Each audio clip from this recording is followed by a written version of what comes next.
പെട്ടെന്നുള്ള വാർത്തയിലേക്ക് എല്ലാവർക്കും ഒരിക്കൽ കൂടി സ്വാഗതം. നിങ്ങളുടെ വാട്സാപ്പിൽ ഏത് നിമിഷവും ഒരു മെസ്സേജ് എത്തിയേക്കാം, തുറക്കരുത്. എൻ്റെ ഈ ചാനൽ ആദ്യമായിട്ടാണ് കാണുന്നവരുണ്ടെങ്കിൽ സബ്സ്ക്രൈബ് ചെയ്യാനും വീഡിയോ ലൈക്ക് ചെയ്യാനും ഷെയർ ചെയ്യാനും കമൻറ്റ് ചെയ്യാനും മറക്കരുതേ. വാർത്തകൾ വിശദമായി. വാട്സാപ്പിലൂടെ മോട്ടോർ വാഹന വകുപ്പിന്റെ പേരിൽ APK ഫയലുകൾ ലഭിച്ചാൽ തുറന്നു നോക്കരുതെന്ന മുന്നറിയിപ്പുമായി കേരള പോലീസ്.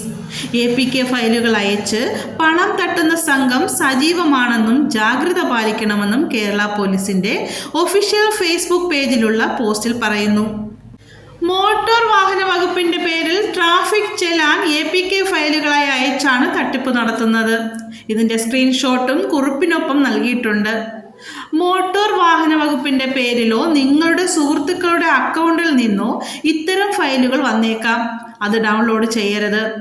ഇത്തരം ആപ്ലിക്കേഷൻ ഫയലുകൾ ഇൻസ്റ്റാൾ ആയാൽ നിങ്ങളുടെ ഫോണിന്റെ നിയന്ത്രണം തട്ടിപ്പുകാർ കൈയടക്കുമെന്നും പോലീസ് അറിയിച്ചു. ഇതിലൂടെ നിങ്ങളുടെ ഫോണിലുള്ള ബാങ്കിംഗ് ആപ്ലിക്കേഷനിലൂടെ പണം തട്ടിയെടുക്കാനും സോഷ്യൽ മീഡിയ അക്കൗണ്ടുകൾ വഴി ഈ ആപ്ലിക്കേഷൻ ഫയലുകൾ നിങ്ങളുടെ സുഹൃത്തുക്കൾക്ക് അയച്ചു കൊടുക്കുകയും ചെയ്യും. അതിനാൽ ഇത്തരം സന്ദേശങ്ങൾ വന്നു കഴിഞ്ഞാൽ ജാഗ്രത പാലിക്കണം. ഇത്തരം മെസ്സേജുകൾ വരികയോ സാമ്പത്തിക തട്ടിപ്പിന് ഇരയാവുകയോ ചെയ്താൽ 1930 എന്ന നമ്പറിൽ ബന്ധപ്പെടണമെന്നും കേരള പോലീസ് അറിയിച്ചു.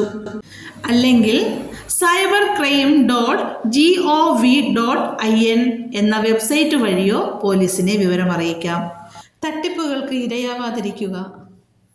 നമ്മുടെ രക്ഷ നമ്മുടെ കൈകളിലാണ്.